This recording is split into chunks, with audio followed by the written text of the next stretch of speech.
I have something very frightening to show you guys. Watch it to the end and try to understand it. The reason it's frightening because it's the truth, it's real. The beings they show on this video game is called Metal Gear Solid 2. I'm pretty sure a lot of you have played it already.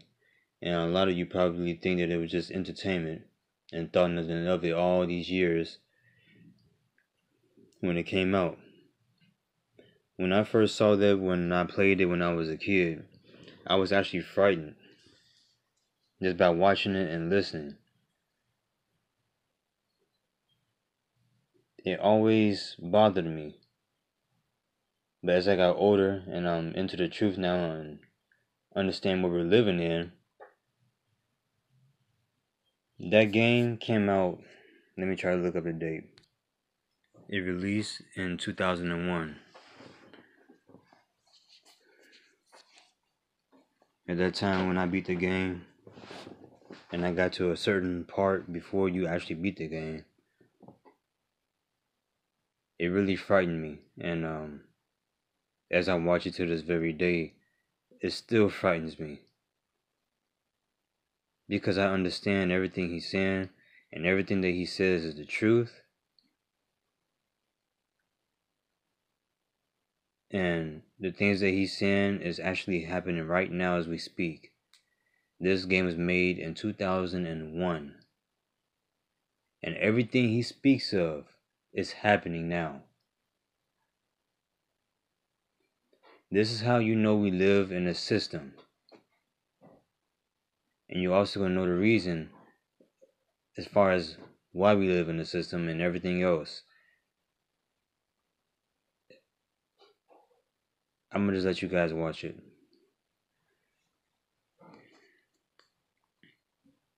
It's a serious matter.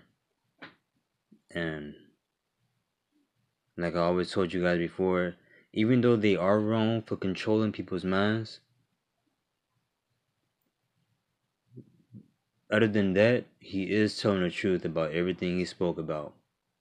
People do blame other people for something that they done, so they can feel better by blaming somebody else.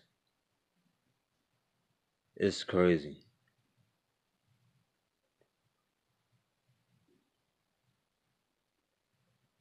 And this explains the people with no souls is up in there as well, but he speaks about it in a different way. About self. They're going to talk about self, which is your inner self, that a lot of people don't have because they're part of the system. If you're born into the system created you, which means you're part of it, which means it'd be hard for you to be free from the system. You were programmed to dumb people down that's in the system that has a soul. Like I said. That's the point of all these people that's out there coming on my channel saying negative things about me and everything. They're part of the system. Watch the video. I love you all. Raiden, are you receiving? We're still here. How's that possible? The AI was destroyed. Only GW. Who are you? To begin with, we're not what you'd call human. Over the past 200 years, a kind of consciousness formed layer by layer in the crucible of the White House. It's not unlike the way life started in the oceans 4 billion years ago. The White House was our primordial soup, a base of evolution. We are formless. We are the very discipline and morality that Americans invoke so often. How can anyone hope to eliminate us? As long as this nation exists, so will we. Cut the crap! If you're immortal, why would you take away individual freedoms and censor the net? Jack, don't be silly. Don't you know that our plans have your interests, not ours, in mind? What? Jack, listen carefully, like a good boy. The mapping of the human genome was completed early this century. As a result, the evolutionary log of the human race lay open to us. We started with genetic engineering, and in the end, we succeeded in digitizing life itself. But there are things not covered by genetic information. What do you mean? Human memories, ideas, culture, history. Genes don't contain any record of human history. Is it something that should not be passed on? Should that information be left at the mercy of nature? We've always kept records of our lives, through words, pictures, symbols, from tablets to books. But not all the information was inherited by later generations. A small percentage of the whole was selected and processed, then passed on. Not unlike genes, really. That's what history is, Jack. But in the current digitized world, trivial information is accumulating every second, preserved in all its triteness, never fading, always accessible. Rumors about petty issues, misinterpretations, slander. All this junk data, preserved in an unfiltered state, growing at an alarming rate. It will only slow down social progress, reduce the rate of evolution. Right. You seem to think that our plan is one of censorship. Are you telling me it's not? You're being silly. What we propose to do is not to control content, but to create context. Create context. The digital society furthers human flaws and selectively rewards development of convenient half-truths. Just look at the strange juxtapositions of morality around you. Billions spent on new weapons in order to humanely murder other humans. Rights of criminals are given more respect than the privacy of their victims. Although there are people suffering in poverty, huge donations are made to protect endangered species. Everyone grows up being told the same thing. Be nice to other people. But beat out the competition. You're special. Believe in yourself and you will succeed. But it's obvious from the start that only a few can succeed. You exercise your right to freedom, and this is the result. All rhetoric to avoid conflict and protect each other from hurt. The untested truths, spun by different interests, continue to churn and accumulate in the sandbox of political correctness and value systems. Everyone withdraws into their own small gated community, afraid of a larger forum. They stay inside their little ponds, leaking whatever truth suits them into the growing cesspool of society at large. The different cardinal truths neither clash nor mesh. No one is invalidated, but nobody is right. Not even natural selection can take place here. The world is being engulfed in truth.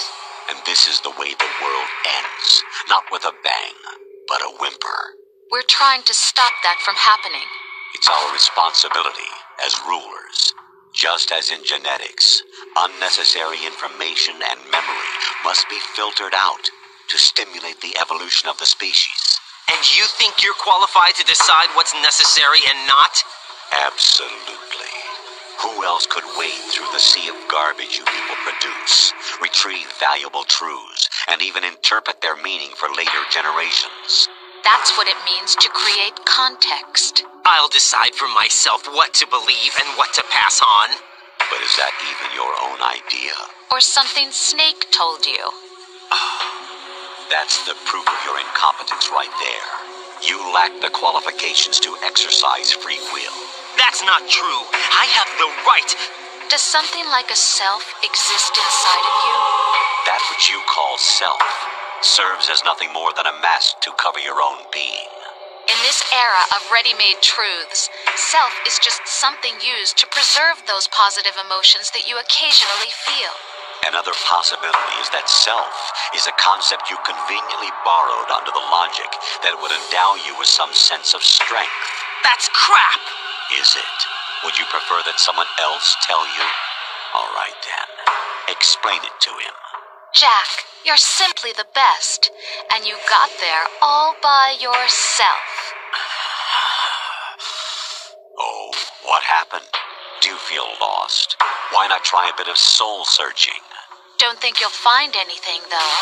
Ironic that although self is something that you yourself fashioned, every time something goes wrong, you turn around and place the blame on something else. It's not my fault. It's not your fault. In denial, you simply resort to looking for another, more convenient truth in order to make yourself feel better. leaving behind in an instant the so-called truth you once embraced. Should someone like that be able to decide what is truth? Should someone like you even have the right to decide? You've done nothing but abuse your freedom. You don't deserve to be free. We're not the ones smothering the world. You are. The individual is supposed to be weak, but far from powerless. A single person has the potential to ruin the world. And the age of digitized communication has given even more power to the individual. Too much power for an immature species. Building a legacy involves figuring out what is wanted and what needs to be done for that goal. All this you used to struggle with. Now we think for you. We are your guardians, after all. You want to control human thought? Human behavior? Of course. Anything can be quantified nowadays. That's what this exercise was designed to prove. You fell in love with me just as you were meant to, after all. Isn't that right, Jack? Ocelot was not told the whole truth, to say the least. We rule an entire nation. Of what interest would a single soldier, no matter how able, be to us? The S3 plan does not stand for solid snake simulation. What it does stand for is selection for societal sanity.